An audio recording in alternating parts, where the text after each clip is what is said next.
Good evening, everybody. This is Casper from the Tropical Weather Threat Society, bringing you our nightly update. And we don't have a lot to talk about here tonight, folks. And we've got our new Global Tropics Hazards Outlook that got released today. So if you let me get through the Atlantic, I've got something to show you. So, without further ado, let's go ahead and get started. We have Tropical Storm Lorenzo out here into the open waters of the, I guess you would call it the central tropical Atlantic.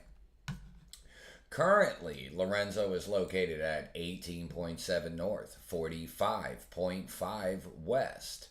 Maximum sustained winds have come down to 40 miles an hour, currently moving northwest at 12 miles an hour, with a minimum central pressure of 1,005 millibars. There are no coastal watches or warnings in effect, and no hazards affecting land. Looking at the forecast cone, up and out. No threat to anybody whatsoever. Looking at the forecaster's discussion, maintaining tropical storm strength through the next 36 hours, then weakening to a tropical depression by around the 48-hour mark, and then dissipating into an open trough by the 72-hour mark. Looking real quick at Earthnall, our coastal low has finally decided to exit the region. I hope everybody kind of came through that as good as they could. And as we can see, we have Lorenzo down here. If we come up to the 850 millibar level, our second wave is out like somewhere in this region right here. Uh, Certainly not very well defined here on Earthnall tonight. Maybe over there. It's certainly not going to have anything going for it in the near future. And as you could see with that convection out here near Africa, pretty much almost right where we had the circle, it hasn't moved very much. It's located right there. And that's what we're really going to be watching for as we go forward. So, taking a look at the European model, this is the Euro Legacy model, no AI. And as we've got this out 10 days, and as you could see, maybe a few circles here and there throughout the central and western Caribbean. Very, very limited and low opportunity for it to develop prior to entering the Caribbean. And then again, one, two, three, four, five, maybe six, seven of something, like something here or there. Nothing too overly concerning, but it will require monitoring, no doubt about it. Comparing that to the GEFS, again, signal is pretty low prior to entering the Caribbean. And then once we get it over here by the central Caribbean, maybe a little development would occur somewhere south of like Haiti and Jamaica there. And then again, would want to try to pull northward. But it's 240 hours out, folks. I told everybody yesterday that the stuff that we're looking at today was going to be different from what we saw yesterday, and it is. Taking a look at the Euro AI. Now, again, we have the GEFS and the Euro AI are wanting to say maybe that little zone right there could be conducive for some tropical cyclone organization. We're not necessarily saying that development would occur, but we're starting to notice south of Hispaniola, especially south of Haiti, and then getting near Jamaica, somewhere in that region, is a little bit of a little bit stronger signal there. And then obviously, if it needs more time, Then it would be out there into the Western Caribbean. But right now, way too early to make any kind of serious determination. Jumping over to Google DeepMind, we're going to run this out 7 days, and as you can see here at hour 168, 1, 2, 3, 4, 5, 6, 7, 8. 16% chance of some type of tropical cyclone development, and a few of them get it a little bit too far to the south. If it gets, too close to the South American mainland down here in the southern portions of the Caribbean, land interaction may also inhibit tropical cyclone development. If we run this forward and take this out to day 10, now at this point we've got 1, 2, 3, 4, 5, 6, 7, 8, again 16%, a 6% chance here into the southwestern portions of the Atlantic. So overall, that's 22%. Period. And it's just enough to be like, okay, hey, maybe, but not necessarily enough to be like, oh, like we're really gonna have to be concerned about that one. Not too sure about the depth of concernment with this one. So what we have now are our deterministic runs. We have our euro on the left and the GFS on the right. These graphics are representative of our 850 millibar cyclonic vorticity. So what we're looking for are areas of spin highlighted on these graphics that are approximately 1 mile above the ocean surface. As we roll this forward, there goes Lorenzo. Here comes that second wave.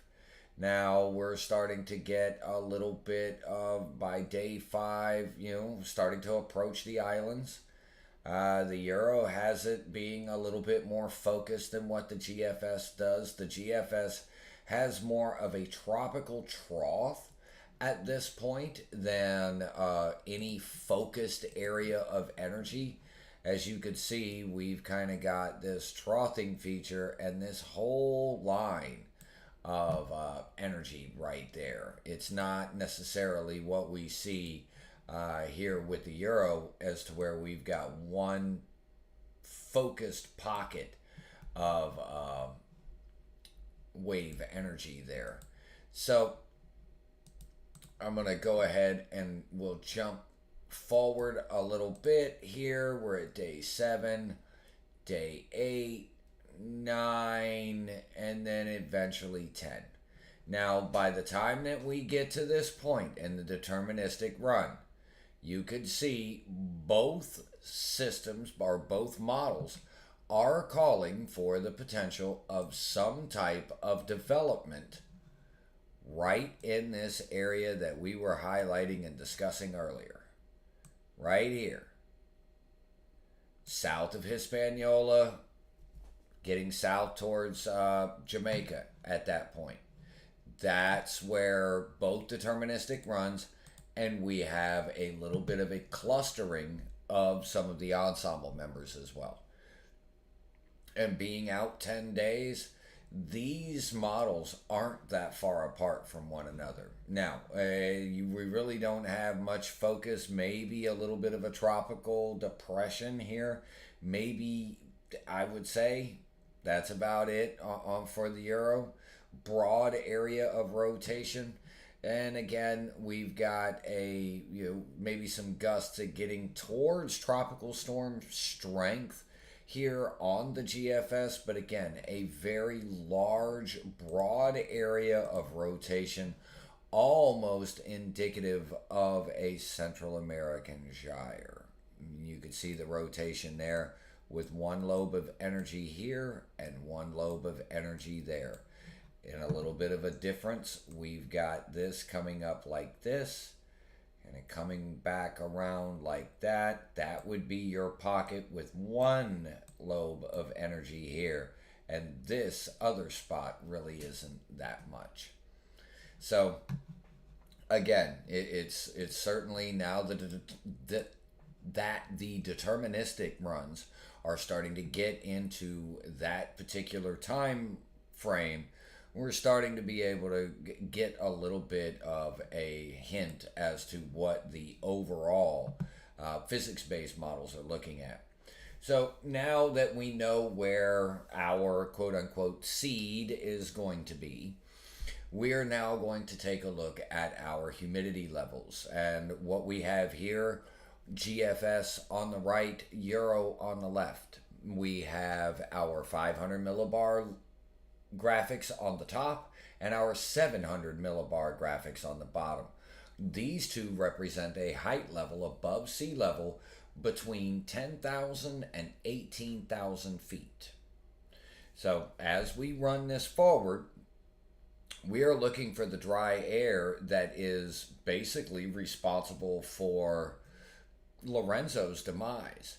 And as we run this forward, we will note that it seems that this area of energy will be associated with a little bit of dry air as it is entering the Caribbean, but not enough to really hamper further organization. Now, as we get down here to the end, there are large differences between what we see with the Euro and what we see with the GFS, but there are some similarities. One of the main similarities is the fact that there is a large area of dry air pressing in. Now, the GFS wanted to try to spin something there, which it does not seem plausible. Look at where the Euro has all this dry air.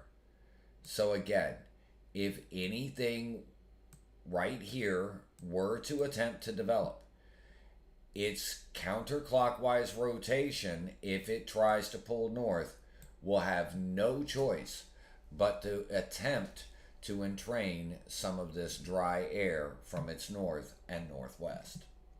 So it doesn't look like that it would be in the most prime environment if it were to develop and then attempt to pull northward.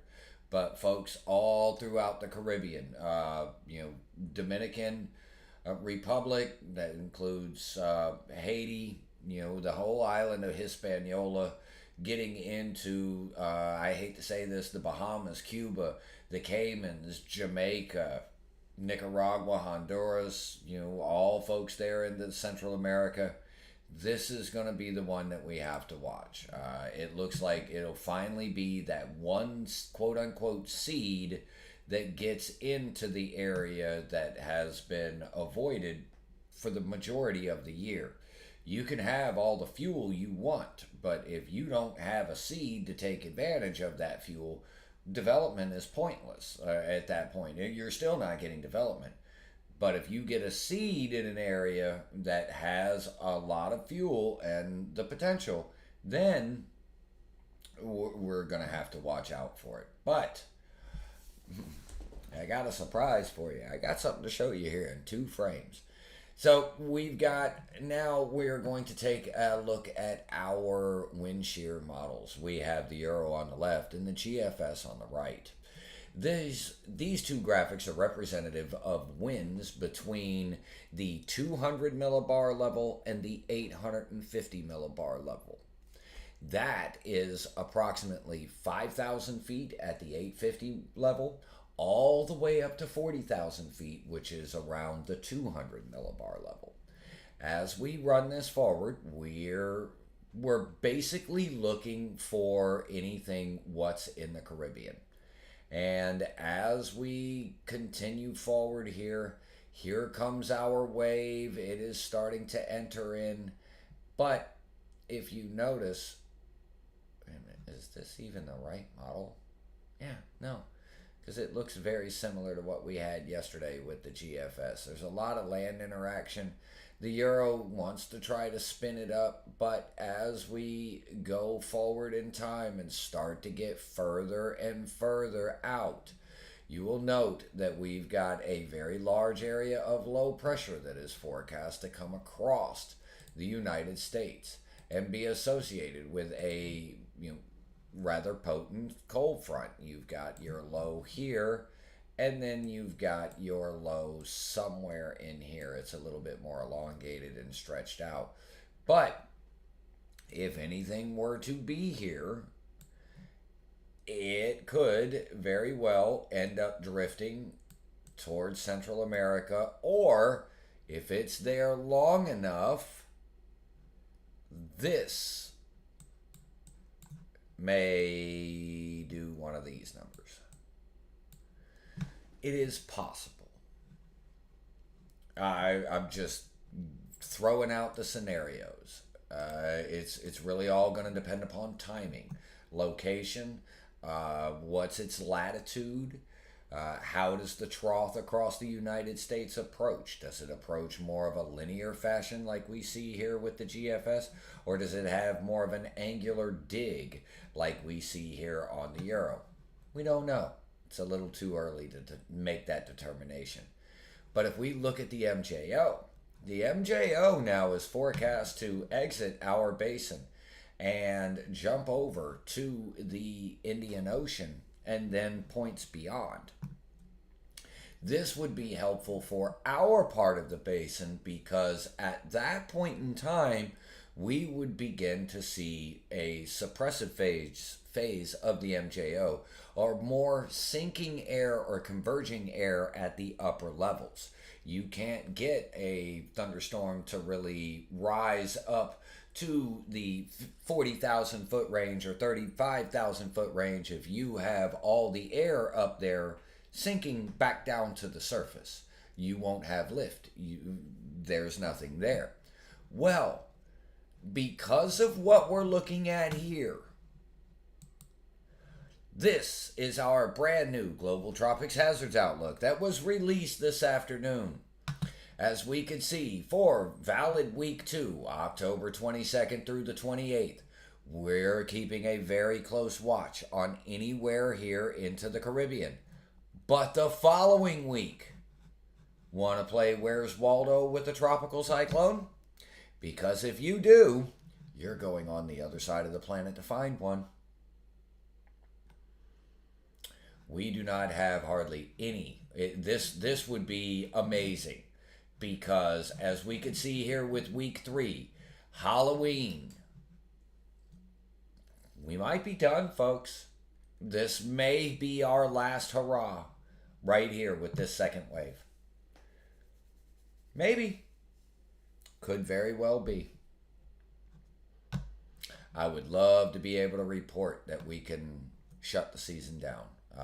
It's a little bit too early to say, but I'm beginning to really wonder. This is as far as the Global Tropics Hazards Outlook is concerned, granted, it does put a bullseye on the Caribbean, untapped fuel source for the entire season. But that week 3, man, that looks promising and optimistic.